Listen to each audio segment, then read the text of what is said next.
Bonjour à tous, j'espère que vous allez bien. Aujourd'hui on se retrouve pour l'épisode 101 de Over the Results consacré à Hell in a Cell 2017. Voilà, donc avant de commencer, comme d'habitude, je vous invite à mettre un like si vous avez aimé ce pay-per-view ou un dislike si vous ne l'avez pas aimé. Et puis j'ai deux trois petites choses à vous dire. Hier, donc c'était l'épisode 100 de Over the Results. Je vous ai fait des petits sondages à savoir est-ce que vous aimez le nouveau logo, vu qu'il y a un nouveau logo avec la nouvelle bannière. Est-ce que vous aimez tout simplement la vidéo, et dans l'ensemble il y a je crois 80% dans les deux cas. Si c'est je crois que si j'ai toujours les sondages je vous les mettrai là maintenant, mais vous avez aimé la vidéo et le logo, donc je suis extrêmement content. Cette vidéo a passé je crois bien, enfin atteint bientôt les 50 likes, à bientôt les 301 vues au moment où je tourne, en même pas 24 heures. C'est digne d'un pay-per-view actuel de 2017. Donc je suis assez content pour un pay-per-view ancien, qui plus est WrestleMania 21. Donc je tenais à vous remercier tout particulièrement, tout simplement pour cet accueil. Et j'aimerais remercier deux autres personnes aussi. Vous allez le voir que la présentation des Over the Results va changer pour les pay-per-view actuels dès maintenant. Pour les pay-per-view anciens dès l'épisode 115 à peu près, il y aura encore l'ancien format jusque là. Mais j'aimerais remercier vraiment Mathieu de la chaîne WWE Universe France. Donc le lien de sa chaîne sera dans la description, qui m'aura vraiment aidé à faire le logo, la miniature et d'autres petites choses. Et j'aimerais remercier aussi Simon Ducatch, qui a une chaîne YouTube. Alors je me souviens plus du tout comment ça s'appelle, mais son lien sera aussi dans la description. Vraiment, deux personnes géniales tout simplement, qui n'ont pas hésité à prendre du temps, de leur temps pour m'aider tout simplement. Donc un grand merci à eux vraiment. Deux personnes incroyables avec un talent hors norme. Voilà, donc premier match, les Usos battent le New Day pour devenir les nouveaux champions par équipe de SmackDown dans, je pense, à ce moment-là j'avais marqué le match de l'année, mais c'est vrai qu'il fait partie d'un des matchs de l'année, très clairement. Quelle équipe, quel match, c'est incroyable. En plus, il y a plein d'innovations dans ce match-là. Concernant les innovations, on a vraiment les coups de kendo stick des Usos lorsque Xavier Woods est menotté. Ses deux mains sont menottées et il est accroché vraiment à l'extérieur sur l'un des 4 poteaux. Et vraiment, je trouve ça assez fort. Ça a peut-être déjà été fait quelques fois, mais c'est assez rare. Et dans un Hell in a Cell match, c'est une première et j'en suis quasiment sûr. Très très intense, et ça reprenait un peu le Street Fight aussi qu'il y avait eu il y a quelques semaines à SmackDown, où les New Day avaient justement repris leur titre. Et d'autres innovations, tout simplement la prison des New Day pour Jimmy Uso, donc qui était dans un des 4 coins de la cage à l'intérieur. Et ils ont pris des candlesticks et ils l'ont vraiment bloqué d'un coin à l'autre en fait. Donc à la diagonale si vous voulez. Et du coup ça l'a vraiment bloqué pendant un certain temps et j'ai trouvé ça incroyable. Alors même si c'était un peu mal fichu parce que ils l'ont bloqué avec 4 candlesticks et un s'est enlevé assez facilement. Donc du coup voilà, on peut se douter que Jimmy Uso pouvait se dégager facilement. Et je trouve que c'est une innovation incroyable et ça va dans le sens de la rivalité et c'est magnifique vraiment.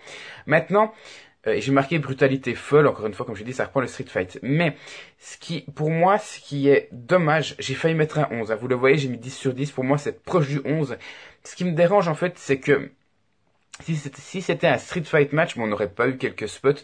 On a aussi les espèces de spears de Biggie, je crois, sur les deux frères Rousseau contre une des parois de la cage. Mais vraiment, moi je trouve que ce qui me dérange, c'est que si c'était un Street Fight, j'aurais certainement mis 11. Le problème, c'est que c'est un Hell in a Cell match. Et pour un Hell in a Cell match, en fait, je trouve que la cage, à part les fois où que je vous ai cité, les rares moments, il y en a pas énormément. Et c'est un peu ce qui est dommage. Il y aurait eu 2-3 spots de plus, ou s'ils montaient juste une fois sur la cage, ou alors qu'ils essayaient de monter, ou ils étaient à l'extérieur, ou que la cage se pétait, juste ce petit truc en plus, et je mettais 11. Mais là, c'est un gros 10, un pur kiff, vraiment.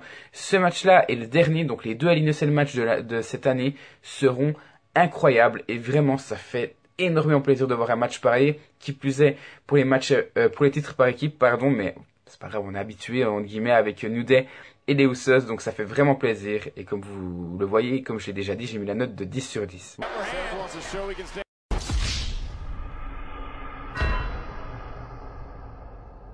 Voilà, donc maintenant on va rentrer dans des matchs un petit peu plus classiques. Randy Orton bat Rusev dans un match, j'ai mis ni bon ni mauvais, ça fait le taf un peu pour faire redescendre la pression du premier match. Et puis bon, il n'y a pas de faux pas, il y a un bon rythme, il y a quand même une bonne petite ambiance. Le seul petit défaut que je mettrais, c'est une défaite de plus pour Rusev qui emmagasine de plus en plus ses défaites en pay-per-view. C'est bien beau de gagner en 10 secondes à SmackDown après un match d'Orton, mais j'aurais vraiment voulu qu'il concrétise dans ce pay-per-view-là en battant Randy Orton. Même si c'était de manière non clean, ça m'aurait fait plaisir. Mais voilà, comparé au premier match, forcément, ça allait paraître fade. Et c'est dommage. Mais après, il fallait bien un match après ce premier opener. Donc voilà, c'est comme ça. J'ai mis la note de 6,5 sur 10.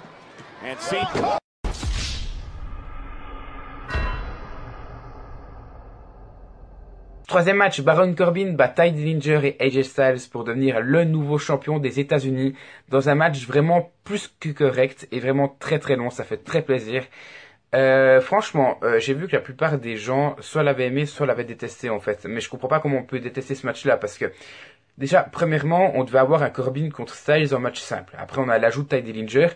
Déjà pour rendre le match beaucoup plus rythmé, on l'a vu, ce match était vraiment rythmé. Et je pense pas que ça aurait été le cas si ça avait été un match simple.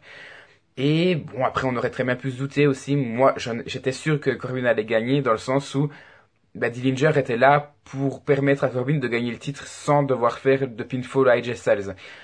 Je veux dire, Ty Dillinger avait déjà eu sa chance en 1 contre 1 contre Styles. Il avait perdu par tomber, ou je crois même par soumission. Et Corbin pas encore. Et AJ Styles est vraiment le mec qui est mis en avant en ce moment à SmackDown, et depuis ses débuts d'ailleurs. Et le faire perdre par pinfall dès le premier match, ça ne l'aurait pas fait, surtout que Kevin Owens était toujours à 2 doigts et qu'il y a eu vraiment un grand truc derrière. Ça, franchement, ça aurait pas été crédible, surtout venant d'un mec qui a perdu contre Cena facilement à SummerSlam et qui a perdu sa mallette la semaine d'avant SummerSlam. Donc là, je comprends, et c'était sûr qu'avec l'ajout de Ty Dillinger, c'était lui qui allait se ramasser le pinfall et certainement pas des Styles vu que c'était déjà fait. Mais je trouve que cet ajout, il a aidé pour le in-ring et ça a pété le suspense, mais c'est pas grave. Sinon, j'ai marqué le finish donc, qui voit AJ Styles porter un phénoménal forearm sur Ty Dillinger. Il allait faire le tomber, mais Baron Corbin arrive, l'expulse en dehors du ring et fait le tomber, donc en opportuniste comme Edge pur et dur. Donc vraiment, c'est une bonne petite victoire, un très bon match à mon sens, alors que je m'y attendais pas. J'ai marqué hâte de voir la suite et je pense que Ty Dillinger sera écarté du titre maintenant. Mais j'aimerais bien voir un match revanche au Survivor Series entre Corbin et Styles avec un match à stipulation. Mais vraiment, c'est quasiment un sans faute dans ce pay-per-view jusqu'à maintenant, hormis le Orton Rusev, mais il a fait son taf quand même. Donc je trouve que ce pay-per-view est un sans faute jusqu'à maintenant. Ça va un petit peu changer. Et concernant ce match-là, j'ai mis la note de 9 sur 10.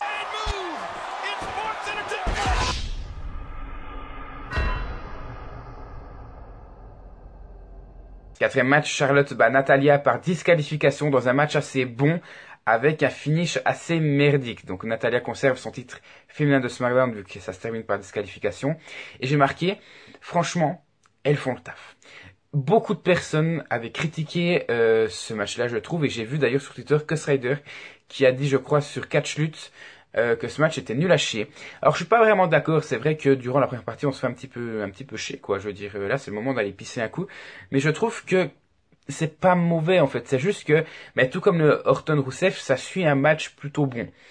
Donc forcément, on se fait un petit peu chier lorsque avant on avait un match supplémentaire qui était assez rythmé, et là on a un match simple où le rythme forcément redescend vu qu'il y a souvent des prises de soumission, c'est totalement normal. Mais je trouve que si on regarde un peu avec du recul, si on voyait que ce match-là sans regarder l'ensemble du pay-per-view, je trouve que c'est un bon petit match. Franchement, il n'y a pas grand-chose à dire. En plus, je trouve qu'il est assez bien construit. Natalya qui va s'acharner sur la jambe de Charlotte. Et puis le finish avec la chaise, donc ça va continuer l'acharnement de Natalya. Je trouve que c'est assez logique. Alors, vous savez que j'aime pas les disqualifications en pay-per-view, surtout dans des matchs pour des titres. Mais ça suit un peu j'ai envie de voir Natalya encore championne. Je trouve que ça suit un petit peu le match. Acharnement de Natalya sur Charlotte, elle n'arrive pas à la battre. Elle va s'acharner sur sa jambe gauche, je crois. Et puis voilà, je trouve que ça suit une certaine logique. Et moi, ça me dérange pas plus que ça, même si j'ai forcément mis 0 en finish. Donc, j'ai mis un 7 sur 10. Je pense que ça va faire soulever plus d'une personne sur de leur chaise, pardon, étant donné que vous ne l'avez pas aimé. Mais clairement, moi, j'ai aimé ce match-là. Et je suis juste déçu, en fait, que Carmella n'intervienne pas, ne serait-ce que dans le match ou juste après pour montrer sa mallette. Après, c'est Charlotte qui était blessée. Charlotte n'était pas la championne, donc c'est normal qu'elle cache pas. Mais j'aurais aimé juste la voir, ne serait-ce que de la voir en coulisses en train de regarder le match, juste 30 secondes, pour faire dire, ah oui, Carmella est là, donc on peut s'attendre à quelque chose. Je trouve que ça aurait amené un peu plus de suspense. Mais comme j'ai dit, j'ai bien aimé ce match-là, d'où mon 7 sur 10. And I'm here right now to be the first man to declare. Cinquième match, Jinder Mahal bat Shinsuke Nakamura pour conserver son titre de la WWE dans un match très très fade. Pour moi, c'est la première erreur de la soirée, la première erreur sur deux. J'ai marqué le match est vraiment pas ouf. Alors c'est pas rythmé et en plus ça continue le règne de merde de Jinder Mahal. Parce que sur ces 5 matchs de championnat, on en a 2, si je dis pas de bêtises, non, on en a 3 qui se ressemblent. 2 avec Orton et 1 avec Shinsuke Nakamura où on a les Singh Brothers qui arrivent et puis finalement une prise de finition et Mahal conserve. Et puis on a le Orton contre Mahal à Battleground dans le Punjabi Prison. C'est vraiment le seul match qui se démarque en termes de finish, je trouve. Mais ce match-là, ça ressemble un peu aux 3 autres. C'est-à-dire que les Singh Brothers arrivent, cette fois-ci ils se font juste exclure des abords du ring par l'arbitre. Ils interviennent juste une petite fois, mais sinon le concept et le principe restent le même. C'est juste qu'on va avoir Mahal qui va il va vouloir tout simplement quitter l'arena avec son titre, il va dans la foule, et finalement ils reviennent et il le bat pratiquement de la même manière, en fait. Donc ouais, ça commence vraiment à me saouler pour moi. Alors je suis content parce que Mahal, je le préfère largement à Nakamura en tant que champion, mais je crois que depuis WrestleMania, on s'est jamais autant fait chier en regardant des matchs de championnat pour le titre de la WWE. Donc moi ça me fatigue.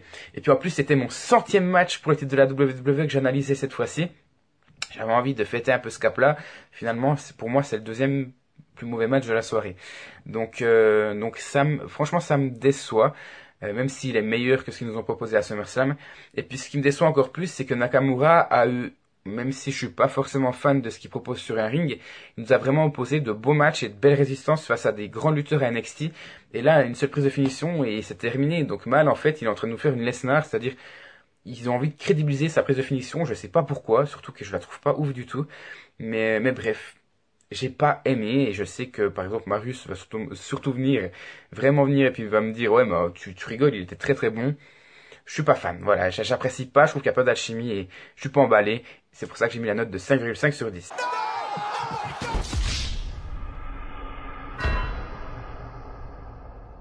Sixième match, Bobby Roode bat Dolph Ziggler dans un match pas bon mais pas mauvais non plus. Après j'ai quand même mis 4,5 sur 10. Franchement, je m'attendais à mieux.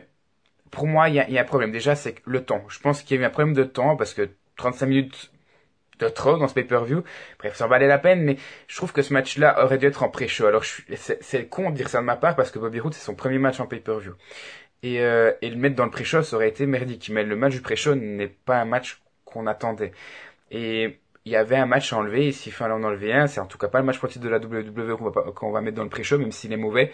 Donc, j'aurais plutôt mis celui-là. Surtout que à la base, ça devait être quelque chose de ouf. Avec 2 grands lutteurs qui nous proposent 2 grandes choses. Dolph Ziggler, c'est son dernier bon match. Il date quand même de No Mercy de l'année passée, contre le Miz, quand il a mis sa carrière en jeu. Depuis là, il nous a absolument rien foutu. Et puis Bobby Roode, vraiment, il nous a proposé des bons matchs à NXT, mais là, clairement, non.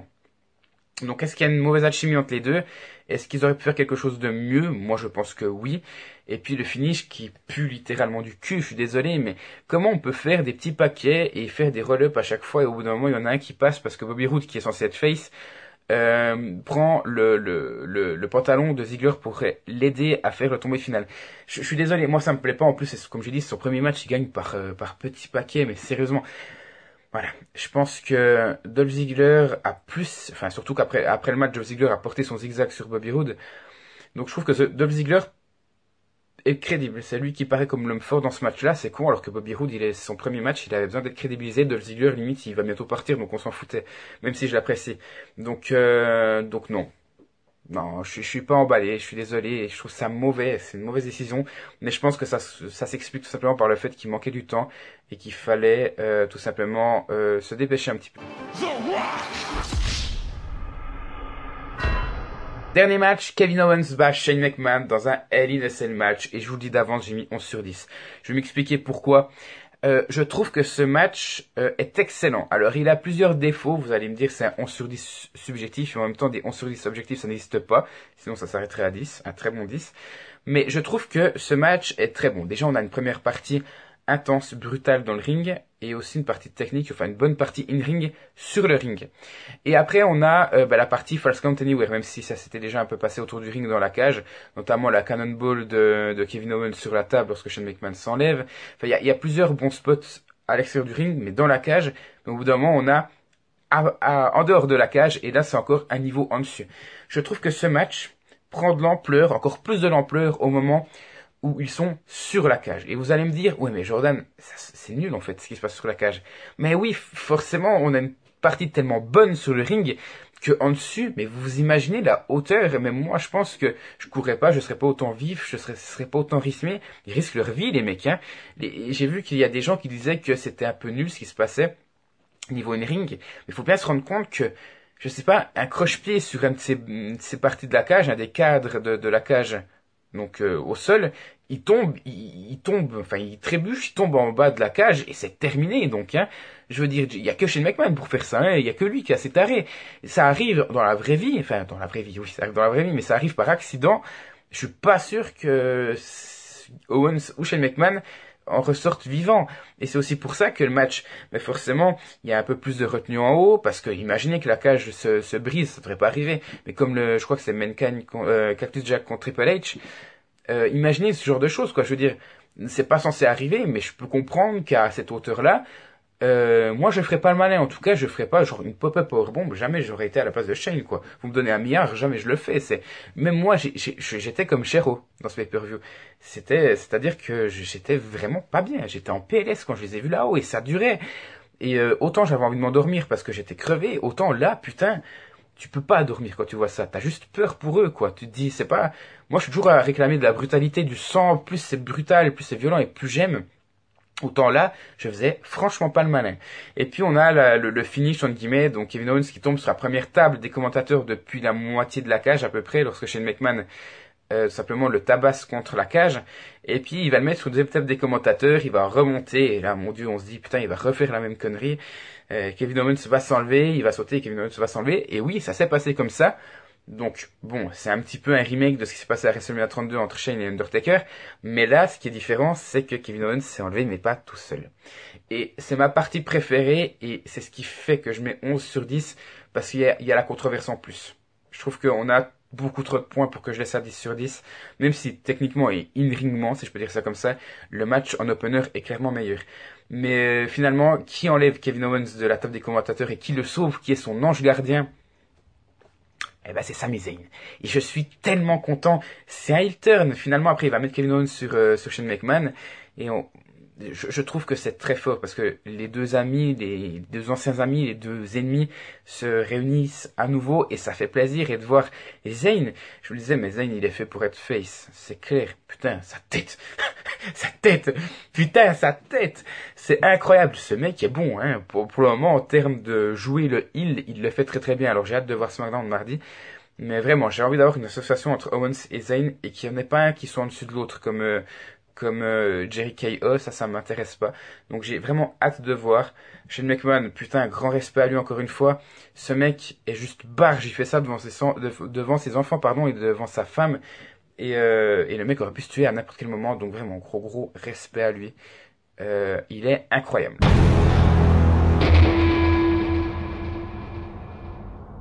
Et au niveau du sondage, c'est vrai que je l'ai pas encore précisé, je veux tout simplement vous demander si vous avez aimé le heel turn de Sami Zayn, est-ce que ça vous fait plaisir? Donc n'hésitez vraiment pas à répondre dans le petit i qui s'affiche en haut à droite de la vidéo. Merci encore d'avoir suivi cette vidéo, n'hésitez pas à vous abonner si le contenu vous plaît, l'objectif est d'arriver à 2000 abonnés. Et nous on se retrouve tout bientôt pour la suite de la chaîne. Juste petite parenthèse, il n'y aura plus de Over the Results avant TLC dans 2 semaines. Et ça arrivera certainement le lundi soir, voire même le mardi matin. Pourquoi? Parce qu'il est temps de faire une pause. Là, je vous ai mitraillé de vidéos ces derniers temps. Il y aura juste encore une vidéo demain pour fêter les 4 ans. Donc une vidéo vraiment calme, posée. Et sinon, il y aura lundi prochain, au lieu d'avoir pardon un Over the Results, il y aura un puissance catch. Donc voilà, c'était vraiment pas à prendre un petit temps de pause, c'est au niveau des Over the Results, parce qu'après on va enchaîner, mais je vous laisse voir ça dans la vidéo qui sortira demain. Voilà, encore un grand merci à vous et à tout bientôt pour la suite de la chaîne.